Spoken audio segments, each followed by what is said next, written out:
Coming to you live from Philly Camp.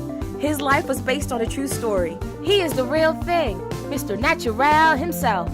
You are watching High Noon with Alex LeGrand.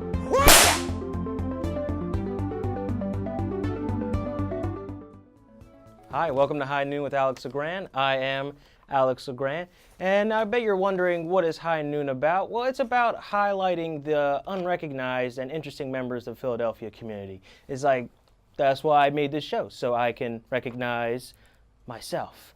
So I don't know, like, if you read the news lately, but Matthew McConaughey, who's like an award-winning actor, well, an Academy Award-winning actor, he helped out at the University of Texas, driving some students home through using one of those, golf carts. And so while he was driving them home, he was just like, the road doesn't drive you, you drive the road. A lot of the students were confused during that. They're like, what is he talking about? They were later put at ease when they realized the golf cart was a Lincoln. So recently, also, the Big Mac creator James Delgado died yesterday. Well, not recently, yesterday, duh. He died at the age of 98. At one point, the Big Mac was the biggest hamburger in America. Kind of funny. His last act in life was buying the big one. Ooh, zinger. Okay, also, actress Amanda Seyfried announced that she's pregnant with her first kid. How can she tell? She just knows. All right, Virginia Senator Tim Kaine said Monday he was, quote, deeply saddened by the senseless act of gun violence at Ohio State, unquote. The attacker used a butcher knife in a car. That's why we lost. All right, The Weeknd also broke Justin Bieber's record for most Spotify streams in 24 hours. I can just see his reaction now. Ooh, yeah. All right, that's all the time we got for jokes. So right now I got two guests coming on. They are a boyfriend, girlfriend, couple of weightlifting gurus. They have this thing called the Pizza Workout Plan. And so let's turn it over to my guests, Anthony Santoro and Julianna Cossman. Hi, Alex. Hi, thanks for having us. Yeah. I think it's important to mention, our passion started when we first started dating, and it was, working out and really having no restrictions on what we ate. And it turned into wanting to start a fitness brand to ultimately help inspire people to achieve their goals in the gym and make it as fun as possible. And when I say fun, I really mean we like to work out and eat pizza, as opposed to limiting yourself different things to eat. We pretty much just give our clients the green light to still enjoy their favorite foods as long as they're putting in the hard work in the gym. Mm-hmm. I would say we could start off with like what are you guys' backgrounds? So I guess Anthony, you can start off with. Sure. I've been in the gym for about 10 years. I've also spent time at numerous gyms as a personal trainer and as a sales membership manager.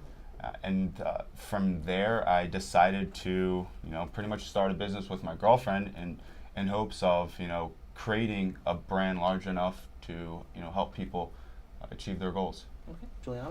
Well, so fitness really is a passion for me. I was never in the fitness industry per se. I come from a background in film.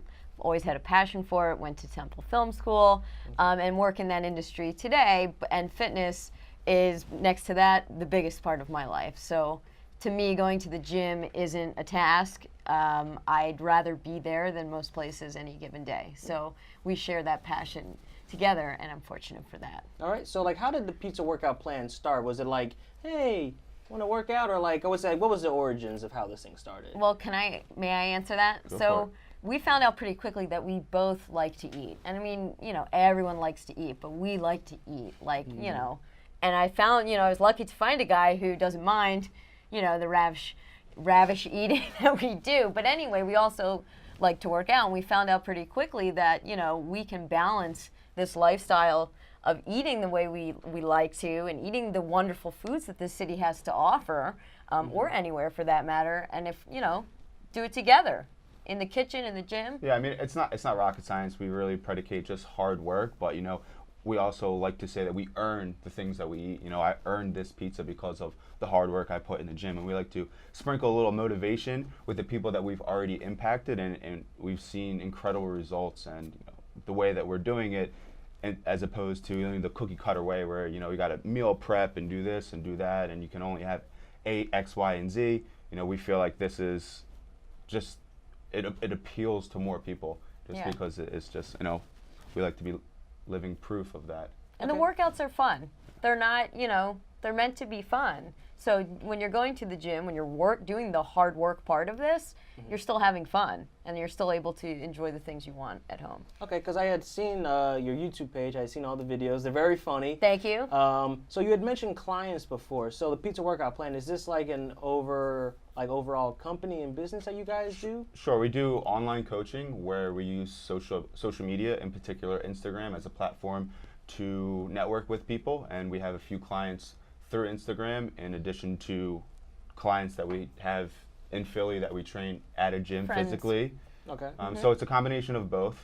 We have that flexibility where we can have several sources of revenues of income, but ultimately, we think we would want to have a facility where people can come. We want to create an atmosphere that people really enjoy working out, and just advocating that it's not as hard as it seems. It's really much easier. It's just a matter of putting one foot in front of the other and just making progress every day, and not really stressing out about it, because if being in shape was easy, everyone would be doing it.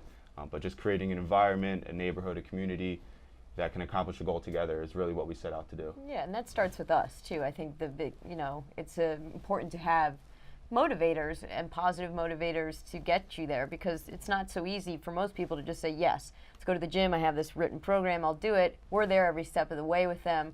We're very supportive, very motivating, whether you want to Snapchat with us or text us, or if you need a video demonstration of something we've written for you, we're there all the time. That's great. Yeah. How did you guys get this thing, how was it getting this thing off the ground? Were there any challenges you guys faced, planning-wise? It was actually fun, the different marketing strategies that we would come up with.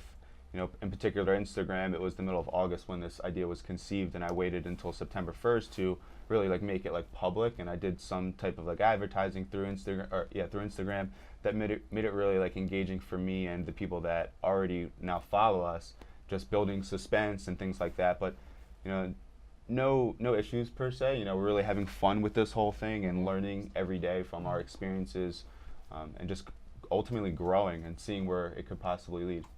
I would say, where do you guys hope to take the pizza plan workout in the future? I know you could have big dreams, but is there anything, or should I say in the more recent future that you guys are looking to put out with Pizza Workout Plan? I mean, yeah, The pizza establishments. Sure. So we came up with the idea to partner with either local or national, corporate brand pizza places to try to start an initiative to teach Americans how to still enjoy the foods they love to eat, all while working hard in the gym. And that it's not, you can still have that pizza, basically. And this goes for whatever vice you may have. If you like donuts, you can still have that donut. Just follow these steps. We're here for you, that kind of thing. So we wanted to we actually reached out to a local chain called And Pizza, and excuse me, they're not local, they're from DC, and they just opened their first restaurant here in Center City. And they were very open to the idea of, planning an outdoor fitness event and having them enjoy being rewarded basically with pizza afterwards, and just tying the two together. So we hope to maybe bring that to a larger scale and really spread a movement and really help a lot of people. How do you guys go about deciding which workouts to go with? Because I saw your videos, you guys mentioned squats a lot. And so I would say, what goes into the whole choosing of the workouts? For us, whether it's writing up a program for us or our clients, it's ultimately based on our goals or their goals. So in particular, I want to train my legs frequently because I want more definition in my quads. So that's why I incorporate squats so frequently. If we want to increase our ab definition, to do more ab exercises, we do a lot of upper body exercises, but it's more a lower body emphasized program. And that goes without saying, that's what most females like, for obvious reasons. But that's just where we started when together we wrote up our program, and it's really designed for sustainability. It's not just hey, do this for 2 months, and then after 2 months you're on your own. We really help people not only achieve their goals, but only need to use us for X amount of time, because ultimately they will have the resources and the knowledge to do this on their own for longevity. We like to say that we want to create sustainable lifestyles, and it's not just for now, it's for your entire Forever. life. And we really feel like, we don't even think about, what our workout is because it's already written up, or what we're going to eat because, we're not limiting ourselves, so it just comes naturally. And, we're achieving having tremendous results in the gym with physically and mentally.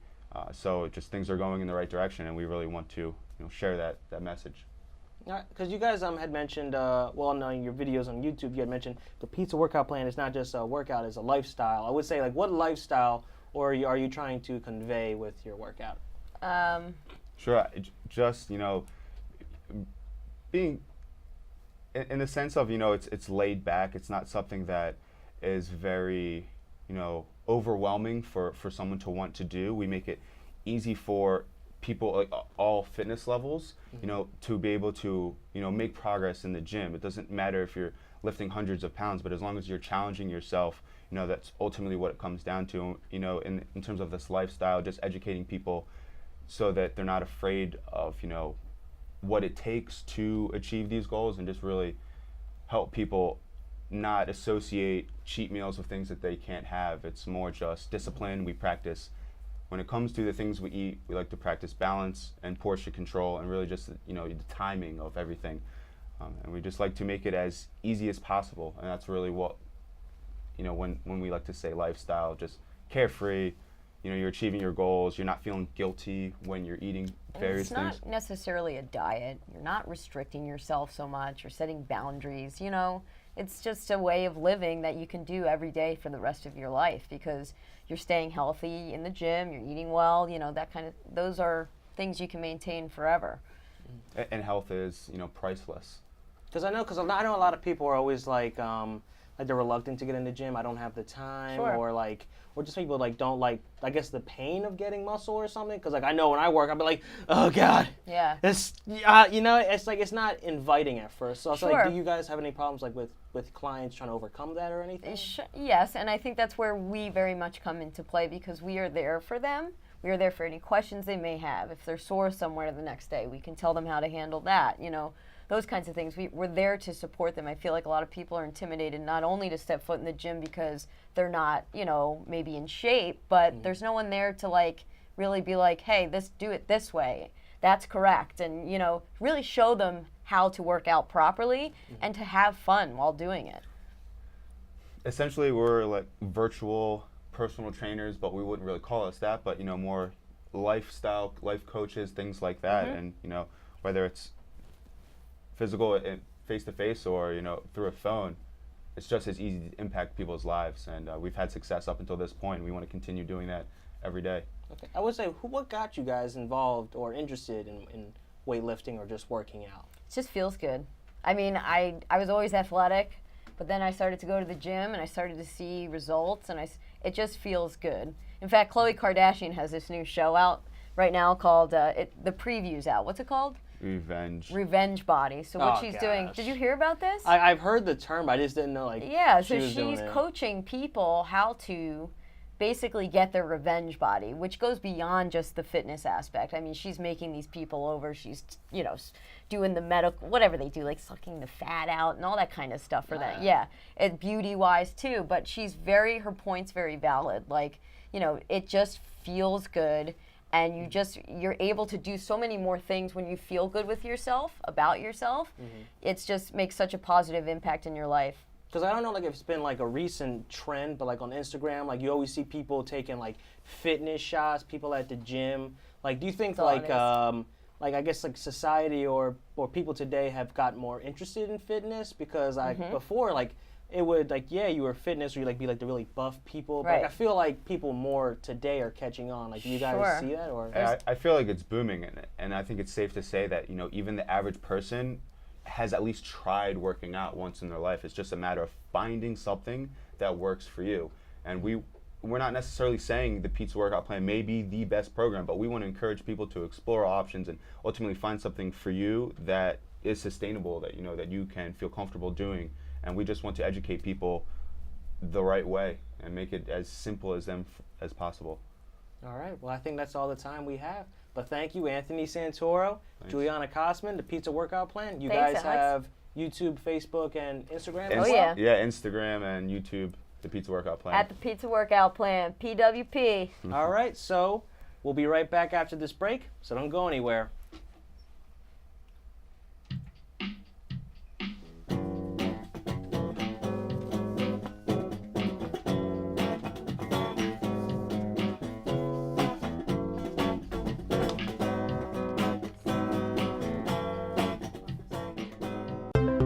Thanks for tuning in to High Noon with Alex LeGrand. We'll be right back after this video.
All right, we're back with High Noon with Alex LeGrand. All right, so I got a new guest coming on. His name is Mr. Leroy Robinson Jr. He is the owner of Leroy's Barbershop. That's in Lancaster Avenue in Philadelphia, PA. All right, so I'd like to bring on my next guest, Mr. Leroy Robinson Jr. Hey, thanks for having me, Alex. No problem. So how are you? I'm super fantastic. All right. I am super fantastic. You got in okay? No problems? I had no problems. Got off, the L. I took the L down, which is the most convenient and the easiest way to get here. All right. So I'd like to start off with your barbershop, of course. So how did you get Leroy's Barbershop off the ground? Wow, this goes back about 40, 50, 60 years because my father was a barber. He brought me into his profession. He had a shop on Baltimore Avenue. He passed on. I went to work in another shop for a while. Then in the last 3 years here, I opened up a shop on Lancaster Avenue called Leroy's Barbershop. It's in the Lancaster Empowerment Zone. It's in the University City area, Drexel and University of Pennsylvania students. So it was a brainchild of mine for a while. After we had closed my father's shop, I had to just nurture the thoughts and the feelings that I had inside for a while, and then they just transformed into what I have now, which is Leroy's Barbershop. So you mentioned your father's shop. Was that where you learned how to become a barber? Well, it's funny because I used to steal my pop's car. I used to cut your father's hair. We used to pile into my father's car, and we'd ride down Baltimore Avenue. We'd be about 4 or 5 of us, and we'd get into the barbershop, and I'd start cutting. It was just like a natural thing for me because it's like I said, I'm the 3rd generation barber. Mm-hmm. My father, my brother, myself. Matter of fact, my uncle, who lives in Washington D.C., he's a barber. So it's a family tradition. I would say, what about being a barber do you enjoy the most? Like, is it the people, the atmosphere, that type thing? Of course, the income is important. Of course, don't get me wrong with that. You got to make some money, but being around the people able to influence the youth to better ways of living, better ways of being educated, just the overall social thing that you can add to the community is great. You know, I'm involved in some programs that are really dear to me, and it allows me to touch the kids, to touch the young adults, and even adults. So that's one of the great things about the program. You know, Because I looked up your website of the Barbershop. You said you guys have been open since 2013. I would say, how has it been like owning your own barbershop? Like, what are the challenges or like everyday things you're facing? well, I mean, first and foremost, you know, you have to have a belief in it. You have to have a desire to do it, because you know you live and sleep it. I had went to a seminar once before, and the guy who was running the seminar, he said, you need to have a dream so big that it won't let you sleep at night. And people probably say, this is just a barbershop. Man, you know, and it is just a barbershop, but it entails the IRS, the state, advertisement, dealing with people, hiring barbers, making sure that you got your quarterly taxes, dealing with the accountant, lawyer. So it's challenging, but it's rewarding. It's very rewarding. I enjoy working for myself. I've been working for myself for 40 years, and it's one of the greatest opportunities that America, you know, offers you, being self-employed. I love it. Like I would say, I've always been like interested. Like, how do you go about hiring barbers? Is it like, can you do this design well? Like, I always wondered. What that. happens a lot of times, you might have somebody walk in the door and ask if you're hiring.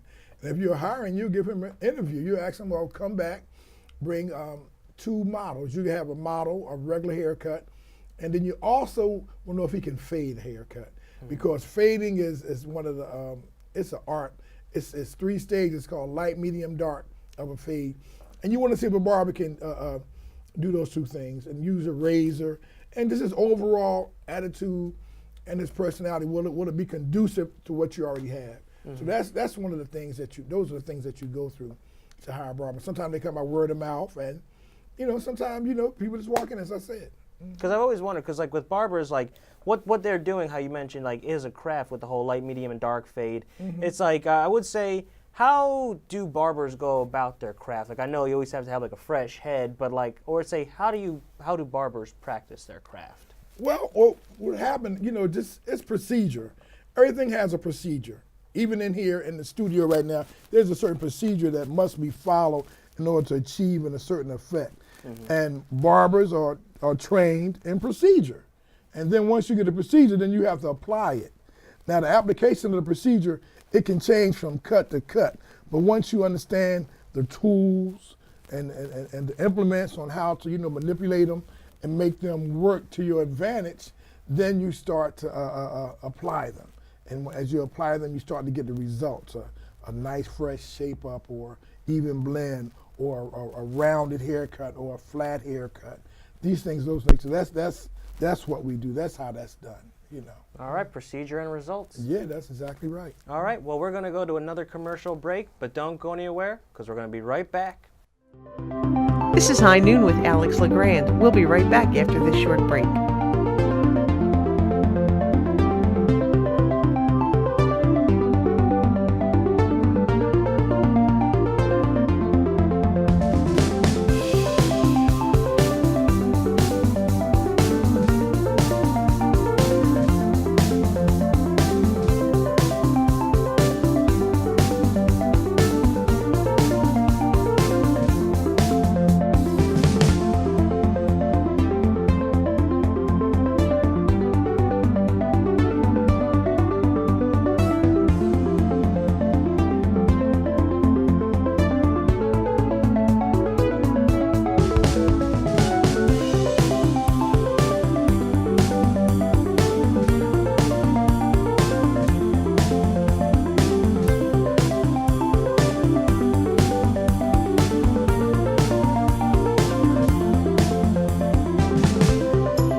And I still got with me Mr. Leroy Robinson Jr. All right, Leroy. So you had mentioned previously that you work at the Barbershop. Well, you own it as well. Because we had spoken earlier a couple weeks back about the youth programs that you're involved with. So I would say, what do you got with that?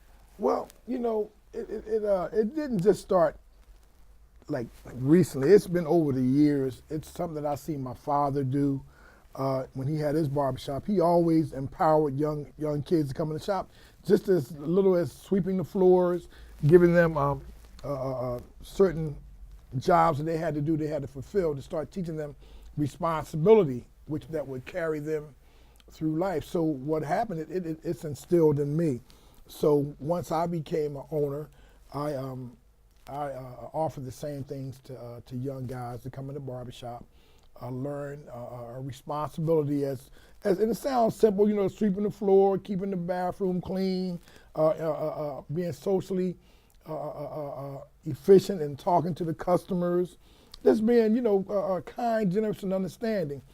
So that's the basic principle of a barbershop. But what happened as years went on, I became involved with Dobbins, which is they have a barber school there. So I got involved with teaching the students on how to become barbers. And along with that, you teach them social habits. You teach them manners. You teach them how to conduct themselves, and so forth and so on. So seeing that the barbershop is a social atmosphere and it's a lot of people coming through there, I've been involved with, we have a program on Lancaster Avenue that's called The Bridge, the E3 Center. And what the E3 Center does, the E3 Center, it has at-risk students. They bring them in and they offer them educational opportunities. They offer them GED opportunity. They offer them all types of services. They offer them college readiness programs, community service programs, literacy programs, job readiness programs, GED prep, life skills, reading, occupational training skills, work exposure, support groups, and the writing club. And they have parenting classes. How about that? Then they have drug abuse prevention. And that's important because drug abuse is wide and it's rampant, and it's not as just with adults as we might think. They're the kids who probably in the medicine cabinet who taking their parents' prescriptions, they're getting high, so they offer that too. Then check it out. They offer music production and they have driver's education. And the E3 stands for Education, Employment, and Empowerment. And where I come in at is that they offer a job program. So what happens in the summertime, I take on one of their students and they come in the shop and we talk about life skills. And at the same time, they're on a schedule. They have to be there at 9 o'clock. And if they're not there, they're just like a regular job. They have to be accountable. So that program lasts about 2 months maybe. They have to be between 14 and 21 to be a part of the program, the E3 program itself. So that's one of the programs that I'm involved with. So what I do, I cut their hair for interviews, and just give them basic life skills, man, and knowing how to address a potential employer, something like that. So these are the things that we take for granted that these young men and women know, but they don't know because they haven't been trained.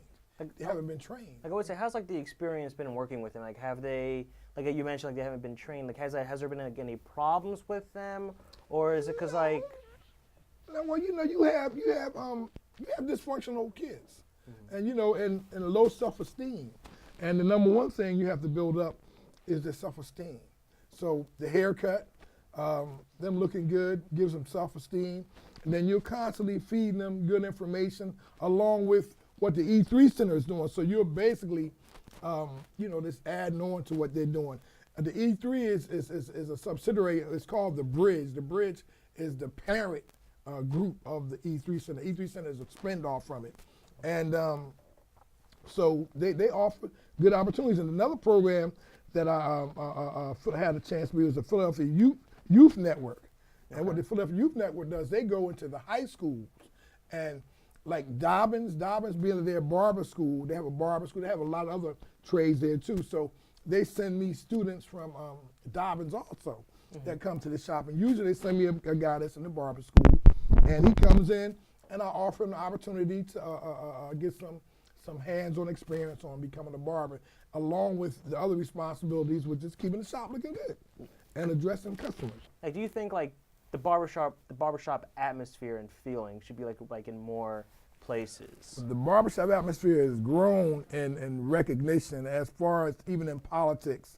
I'm involved with a program called Sharp Insight, which was a program that wanted to empower young black men to be more civically engaged in their community, so we can, engage these politicians who we elect to help us, improve our neighborhoods. So yes, the barbershop is a place of many facets, family, friends, business, health. It's just so much. We even had HIV people come through. They want to test the people. Wow. They give them free vouchers for the HIV, and the free vouchers meant come get a haircut.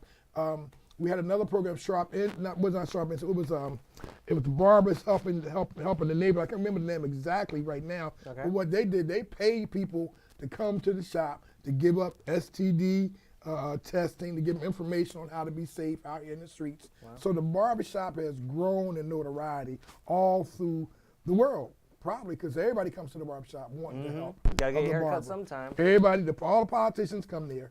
And, we had NBC Nightly come there. We had WHYY come to the barbershop. And NBC Nightly, they wanted us to talk about the voting experience and what needs to be done to get the vote out, which we didn't successfully do. But, that's another story. So it's not going to stop there. They're going to continue to come, and we're going to continue to help as much as we can to empower the neighborhood for the better of the neighborhood. Well, I'm going to leave that on a great note. Okay. Thank you very much for coming down here, My man. pleasure. Keep doing what you're doing. Thank you very much. Okay. All right. We'll come right back after this last commercial break. Okay.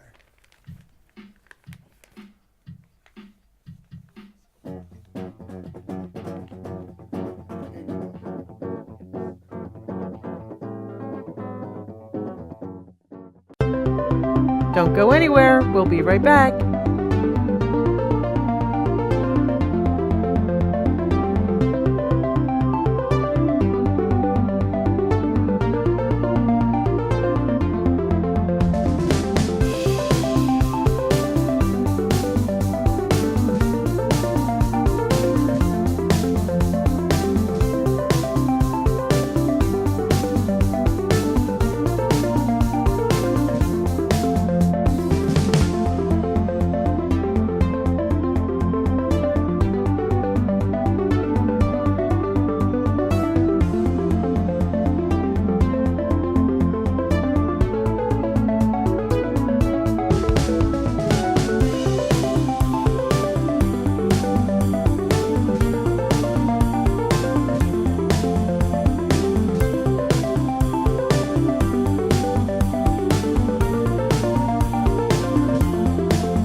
All right. Thank you, well, I say welcome back, but thank you for watching High Noon with Alex LeGrand. It has been a total blast, and thank you for watching my very first episode, episode 0. Yeah, we'll be back in 2 weeks. Thank you very much. I'd like to thank my guests tonight, Julianna Cossman, Anthony Santoro from the Pizza Workout Plan, and my other guest, Leroy Robinson Jr. He has his barbershop. It's called Leroy's Barbershop.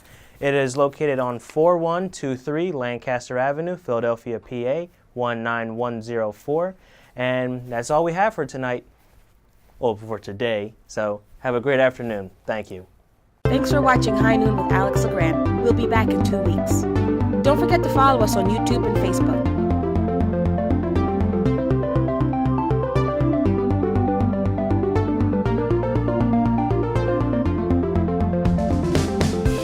Hey, do you like our show? You can make your own content as well. Just go to phillycam.org to learn how.